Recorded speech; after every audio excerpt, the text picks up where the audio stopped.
How's it going, everyone? So today I'm going to go over a couple things about how I make money flipping small engines.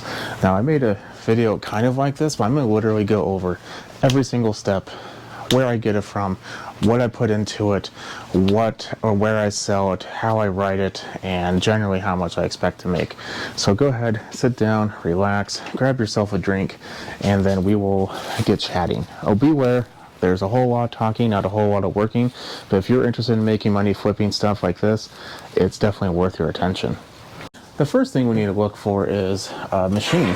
Now, I will go through primarily Facebook because apps like OfferUp and everything, they've gotten so bad that I don't even bother. In fact, this is the only reason why I even have Facebook anymore, is to sell stuff and buy stuff. So right now is March. March here is obviously spring, but it's gardening season, and rototillers are popular. That's why you may see one in the background already, because I bought a couple of them. This one was on the internet for 80 bucks in condition that you see it right now. I talked them down to 60. I told them I would go over there. They said yes. I picked it up. It was about a 15-20 minute drive from my house, which is point number one. I do not drive unless it's a very, very good deal, more than a half an hour. Now, 45 minutes could potentially happen if it's like a long stretch of road, and if it's something large, like if I'm getting like a 10 horsepower motor with a rototiller or I hate to even say it, like a BR800X for really cheap, yeah, I'll drive like 45 minutes. I know some of you will consider that to be a rather short or maybe even a long period of time, but where I live, just to go to the nearest town is at least 10. A town of any relevant size, let's just say. So I'm accustomed to driving like that. But that's usually freeway driving too, so leave it at that. So I do take in consideration fuel and time. It costs me about $4 to $5 to get there. I get about 16, 17 miles to the gallon, and it's about $3.50 a gallon. So, having said that, we now have this machine. So I have about $45 invested into this machine right now. No, excuse me, $65. I then, before I even message the person, I go on the internet, I look and see how much this is brand new. Generally, these are $489 as of the taping of this video. eBay has a couple that are used, obviously, for $260, $275, some as low as $220, but they're in pretty poor condition, and they don't say they run at that price.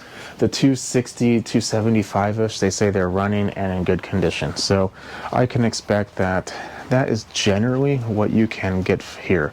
Now, I would also go to Facebook and type in this exact same thing, widen my search to about 50 to 80 miles, depending on if I don't see anything, and get a general sense of how much people are selling these for, if they're even selling them at all. And if I can't find them at all, then I will widen it pretty wide, maybe 120 miles. Still nothing, then I will just kind of make an educated guess. And using eBay is a pretty good soft point. It's not definitive price, obviously, but it is a good starting point. Now, I'm expecting to get about 220 bucks out of this in my local area. That's how much one recently sold for, and it sold pretty quickly because I kept my eye on it, and because this has been in my garage for at least a week now, which is another thing. Until I know the price, I don't really sell a whole lot of these, but I sell mowers all day long. I know how much I'm going to get for them. I don't know how much I'm going to get for this, so I do my research, which is point number 2. Do your research very thoroughly. You don't want to be too cheap, because what happens when it's too cheap, people think that it's broken, you're scamming them, it's nasty, it's rusted, blah, blah, blah, blah. Too expensive, then they might as well just buy a new one. There's a sweet spot in there. So be prepared for that. Sweet spot for me, I found for this area, it's in the Pacific Northwest. If you don't know what that is, it's Oregon, Washington, parts of Idaho, Northern California, if you want to be that person. But generally, that is what is considered the Pacific Northwest. Now, I then figure out what's wrong with it. If they start saying, oh, put in the shed, never used it, I don't need it anymore, that's a good sign. But if they start saying that there could be something wrong, like transmission problems or whatnot, That's a deal breaker for me, unless it's super expensive. Because here's my calculation. Let's break it down real quick. I am not going to spend more than 50% of what I'm going to be making out of this. So if I think I'm going to be making 220 bucks, 50% of that's 110, then that to me is okay, because I can technically have the other 50% to be like my labor or my portion, which is my idea. Now, I got lucky on this one. I have $65 into this, and when I read it, that's exactly what it said. Put in the shed. I don't know much about it. I don't need it anymore. Just take it off my hands, and that's it. And they did say that it does have compression, but they don't know a whole lot more about it. And when I pulled on it, it definitely has compression. Which is another thing. Point number 3. When you get there, take a good, thorough look, because people, as much as we want to believe everyone is not going to try to lie to us and just take our money, they do that, especially on the internet. So, except for me, of course. However, what you're going to want to do is take a good, closer look at it. Now, what do we look at? This is going to be item number 4. We look at everything on there. We start doing a mental break list or breakdown of what we're going to need. And before we even go over there, we're going to jump to number 5, but we'll go back to 4 later. Number 5, we go to eReplacementParts.com, Jack Small Engines, Amazon, whatever you would prefer to use, and we look at the common items. Common items for this is going to be carburetor, spark plug, potentially recoil, not so much that, air filter for sure, cables are definitely one of them, potentially blades, but those are kind of hit or miss on this. Mowers, that's a little bit different. You could buy a new blade, they're usually pretty cheap. What we don't want to see missing or anything else was, we're going back to number 4. We want to make sure everything is intact, and we're going to take a mental note of what we need to buy. And since we did our number 5, we know that a general carburetor kit is how much. We know if we need a cable, we squeeze the trigger, we see if the cable moves, all that. For rototillers, I would see if the tines move, if it has a transmission, does it shift, if it's a mower, does the pull cord move, does it have compression, all that stuff. Just look and see how much you think it's going to cost. For me, I knew this has good compression. It's missing nothing. It's in good condition, more or less. It's dirty. And cables are good. Wheels are good. Everything's good on it, except it doesn't run. And I know I can buy a carburetor kit for roughly $20. It's aftermarket, yes. But it will get the job done. So now I have $85 invested in this machine. I then pay cash for it on my way home at a stoplight or at an area where you can use your phone. You buy a new carburetor for it, maybe a kit that has all of it, pretty cheap, and then you wait until it comes back. Now you repair it by watching one of my videos, and that's it. Now we come to number, 6? How do I list it? Facebook. I don't do anything else. No Craigslist, no other apps, no anything else. 100% Facebook. Let me explain why. Other apps are kind of a cesspool of garbage. Now, sometimes you get lucky with like OfferUp or whatever. You can, or even Craigslist potentially, or whatever you have in Canada. I think there's a different name for it. Except, not a lot of people use them, but a lot of people use Facebook. A lot of people. You would not believe how many people still use that to buy stuff and to get onto. I'm not really sure why, but they do. So, I can easily put this on there, and yes, you'll get a whole bunch of stuff, but let me explain this is exactly what I write. I write Stihl MM55, recently tuned up, new air filter, carburetor, fuel lines, whatever you did. If it's a mower and you clean the carb, or a 4-cycle, anything, you clean the carb only, or even this, if you clean the carb, and you don't want to say new, because we're not lying to people. You could say carburetor or fuel system service performed, which is not untrue, and that's it. Then I put firm on price unless you're going to be giving me a machine for partial trade-in, and that's kind of a key. I really like that because I'll give that detail towards the end. I then put it on the internet and wait for someone to come and look at it, which brings me to how I interact with people. If someone says, is this available, I just click yes, and if they don't answer, that's fine. The more you can answer, the more chances you have to sell it.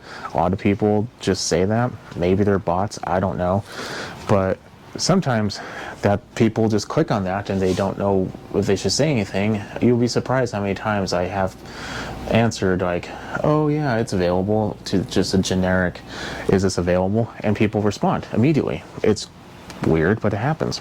But generally I like to see, hey, can I test this out, or some personally written message. If I see a personally written message, I know this. And if I do see a message, however, of, actually, I'm going to leave that to the end. I'm going to give you a couple tips, so stay tuned to the end. I'm going to tell you some warning signs. So, I like to see the messages that are personally written. And then I potentially will meet them here. I rarely do. What I will do though is I will tell them there's at the end of my street, there's a big open area, like a bunch of parking lot, like a parking lot-ish type of thing. I'm not really sure what it was used for, but it's there. And everyone uses it for a variety of things. So I tell them to go there. If you live next to like a 7-Eleven and with a back parking lot, granted, maybe you shouldn't be buying stuff from a back parking lot, but whatever.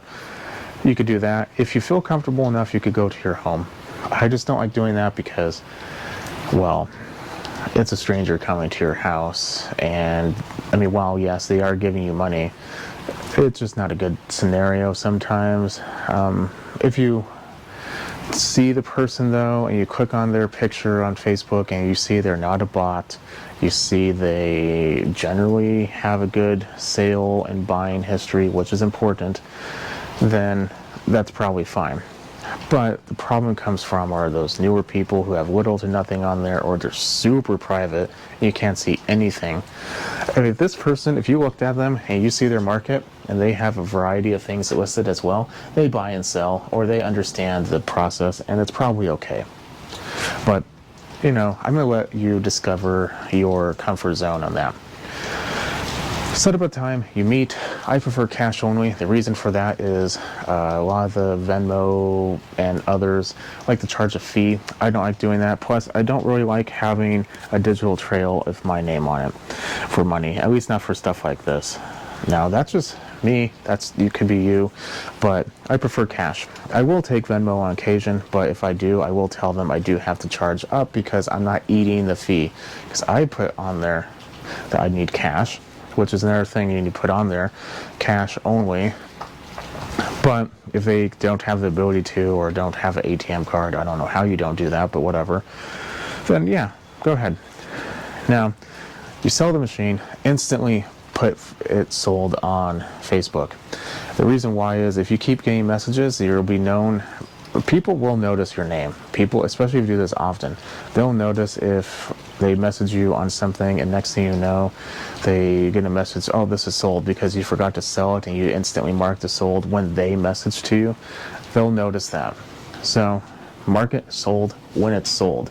And if you continue to get messages on it, then just mention to the people like, hey, it's you could put pending on it. I don't really like pending, but I will put on there, hey, I just got done talking to someone, we're meeting in a little bit. If they don't show up, I'll message you back. A lot of people are very happy with that response, and many times that's a good secondary person, so keep that in mind. So you sold it, you moved on, you made I'm going to probably make $120 on this. Perfect. And then you use that money for something else. Now, I did mention that I put a discount notation in my ad, and the discount is if you bring me an old machine, then I will give you a small discount, and I will ask them, if they say, hey, I have a mower, I'll ask them this. Does it have rust? No. Is there anything missing? No. What's wrong with it? Oh, it's been in my shed for 2 years and I need to use it, just not starting. Okay, sure, bring it down. And then if they ask how much in general, I will tell them usually about $20 to $60, depending on what it is. It's not a whole lot. It's basically what I would expect to pay if I was going to go and find another one, just like it on Facebook. It will save me time, it will save me money, and that's just more profit for me, because I'm going to potentially take my profit from this machine and put it into a couple machines. But if I can just instantly take some of that profit and just get another machine, now granted, if it's a rust bucket and it's old pile of junk, I will flat out say, man, I'm not interested. Yeah, so, or give them very low amount, like $10. I could take parts off it for $10, but that's it. So keep that in mind. So that's my selling process.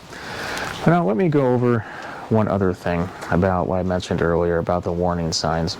If you see a person that has no history, that's a bot or scammer, that's a warning sign. If you get the message of what's your lowest price, don't even bother to continue to talk to them. They're just going to come to whatever meeting location and they're going to try to talk you down again, because this has happened so many times. Let's say I put this for $220. What's your lowest price? $220, unless you bring a machine for trade. I don't have a machine. What's your lowest price? $220.